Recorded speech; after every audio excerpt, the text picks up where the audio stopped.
Good morning, good afternoon.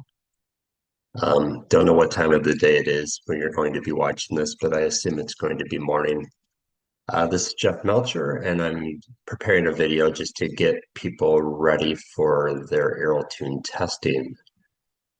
So if you're one of my coached athletes, I'll have this on your Training Peaks. This probably makes things about the easiest if I can post it to Training Peaks.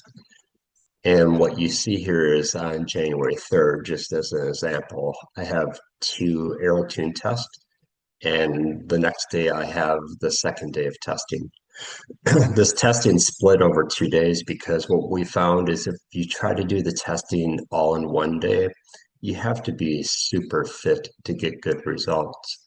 So just because we want to get as good of results as we can so that the report ends up being realistic, we need to split the testing unless, again, the athlete is super fit.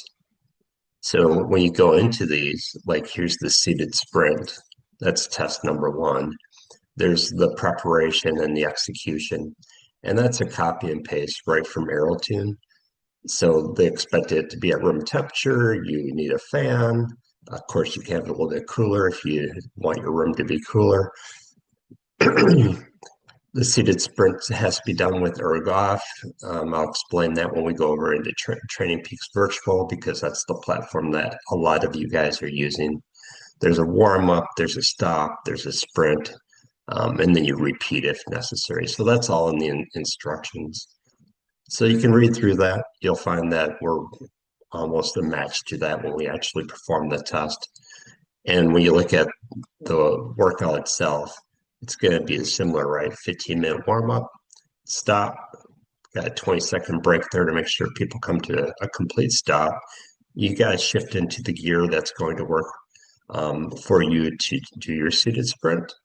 So it's not bad to test that in the 15-minute warm up or maybe in a workout the prior day or two, just to see like if you come to a stop, what gear should you be in? Because again, we're going to do this in fixed mode when we're on Training Peaks, and you want to be able to come to a full stop in the right gear to allow for a good sprint. And when you're doing your sprint, you're going to stay seated and you can shift. So I probably would go 1, 2 gears higher than what I'm doing in my zone two. So 1 or 2 gears harder, let it coast down to a stop. If it takes longer than 20 seconds, probably shouldn't, but maybe you start coasting at with 30 seconds to go, like go to a stop. And then right when the indicator says you're starting your next block, which is this high sprint, you're going to spin against that gear nice and smooth, but as hard as you can, and try to bring it all the way up to, say, 90 cadence. If your cadence gets to 90 or where you're starting to spin a little too fast, you can shift to a gear harder. So you just want to ramp up your power as hard as you can while you stay seated. Pedal like a maniac if you can towards the end of it, and then come back and do a zone two recovery. And then there's room to do that a second time if needed. If not, we'll just skip that block and we'll do a nice recovery. So that's test number one. Test number two is a standard ramp test. I believe most of you have done this before. We're going to just do a nice warm up and then get into a standard ramp test. This ramp will be based on your FTP, but goes up in 1 minute steps. And again, this is all going to be based on your FTP that you have in Training Peaks Virtual. And the good thing with us Training Peaks users is that this is all seamless. Our FTP in Training Peaks is automatically used in Training Peaks Virtual. All these blocks go down to the right power level, and it works quite well. And for this test, what we're going to do is, it says it down here, we're going to go to erg on, so there's going to be no shifting. So for this test, for the warm-up, we're going to let the trainer do the resistance for us. We're going to be in erg mode. And same thing for the ramp test. We go until we fail. Might have a block or two left. We can skip those blocks and then we just do a nice recovery. So that's test number 2 on day 1. And then our second day of testing is pretty similar to what people have done in the past. A lot of people have done 20-minute FTP testing. In Aerotune, anything longer than 18-minute TT works out well. Same thing, you're going to set up your room, your fan, make sure you've calibrated your power meter. Here we're going to go erg off, and for Training Peaks Virtual, we'll go with fixed. So we're going to shift to make things harder, but we're not going to feel any of the hills or anything on the course that we're riding. It's going to stay as if we're in a flat course. Yeah, and we'll do a test here. So it's going to be a warm up, step up a little bit more into mid to upper zone 2, and then we're going to start a test.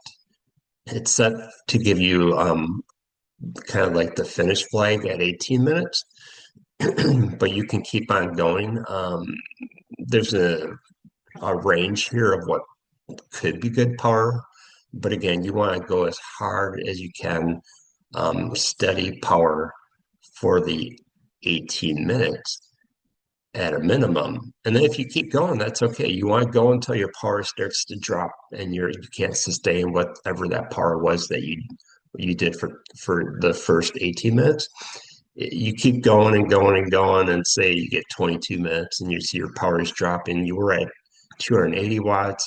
Now you're at 260. It's time to pull the plug. You just can't keep it going.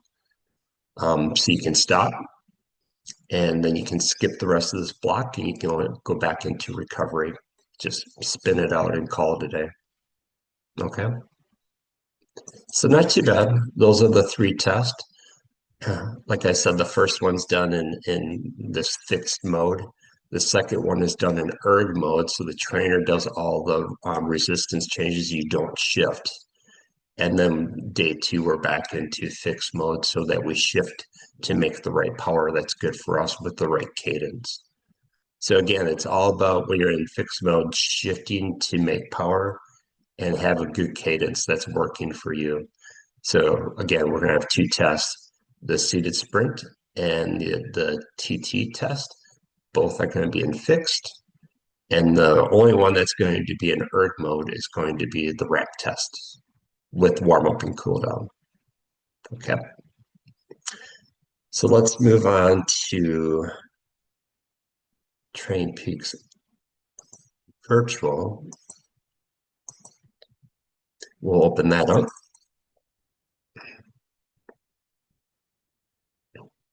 This is a pretty fast computer. It's relatively new, so that opens up quickly. You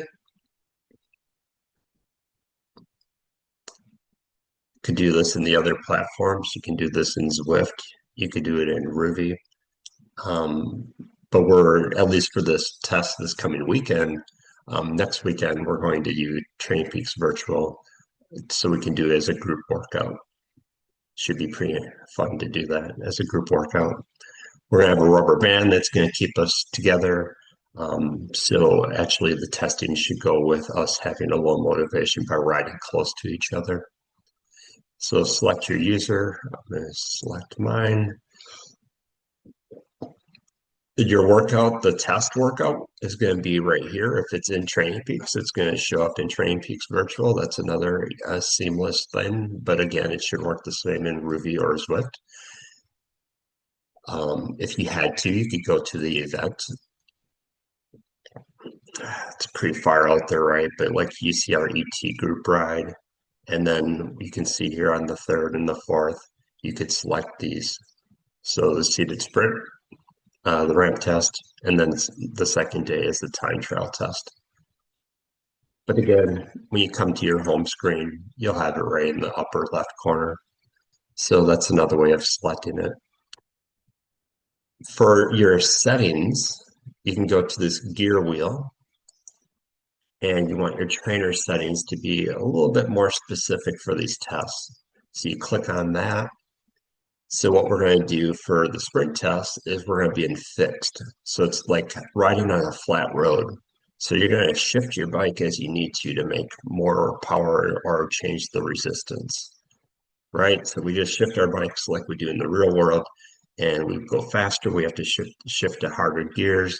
If it's getting to be where our cadence is kind of low, we shift to one easier gear. So shifting is what you do to create the power and the resistance. This box could be clicked. I want you to uncheck it because I don't want you to have this auto release feature on. It wouldn't matter for this first workout, our first test, the sprint test, but it does matter when we do the step test. So you really don't need this. It's going to be fine for a normal ride to not have this clicked and our test. The times that you do like to have this, if you're doing a super hard workout and you just want to have this thing auto pull you out of the workout when it gets too hard for resistance, you can have that checked and it'll make sure that the resistance never gets so hard you just can't pedal any longer. But we're not have that. So nothing else to change here. Those are the settings that matter for test number 1 for doing the seated sprint. So we can return. Now, if we're doing test number 2, before the workout begins, we would go into trainer settings. And for the ramp test, we'd switch this to erg mode. And then it gets to be really important not to have that box checked for auto release. We don't want that. We want you to go until you just cannot stay on top of the gear. Your cadence might drop to 55 or 60. You just have to do what you can. And I just don't want it to back out until you decide to stop. Okay. So that's all good. We can spectate here, but I don't really want to do that.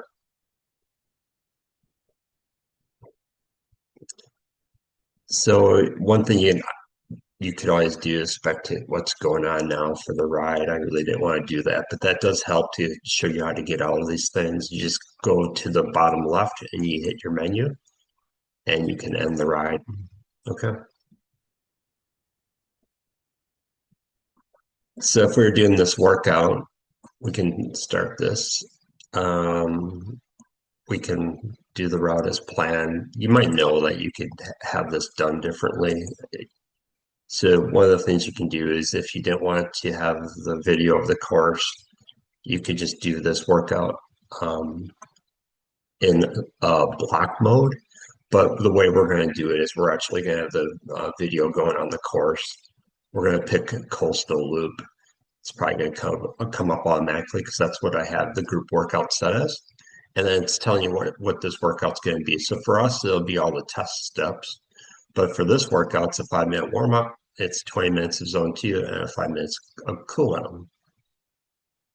So if I start pedaling here, I'm going to start moving. But if you ever want to skip to the next element, so say you got through a step in your ramp test, you failed, and you want to get through the rest of those steps, you just hover over the center and you go to these arrows and you go next element. And when you do that, it's going to switch to the next element if I was actually doing this workout. So that's how you move forward and back in the elements, these blocks, is you just do next element. It's not working because I haven't started pedaling. I'm not even on my bike. Okay. So that's how you move back and forth on these blocks for where you are in the workout. So if you have to get through the last couple steps of your step test because you couldn't pedal anymore, you failed, just go through until you get to the cool down. Pretty self-explanatory, I hope. And then again, menu, we could go to like trainer settings here if we had to. So when you go to menu, you can go to your trainer setting if you wanted to double check something. You can always do that here, even during a ride. Make sure that you're in erg mode, or maybe you were doing the sprint test, you switched over because you found out that was wrong. So the sprint test, we want to be on fixed. And you can do this during the ride. So it's a really useful, flexible tool if you know where to go to get to different things. So we'll get out of this.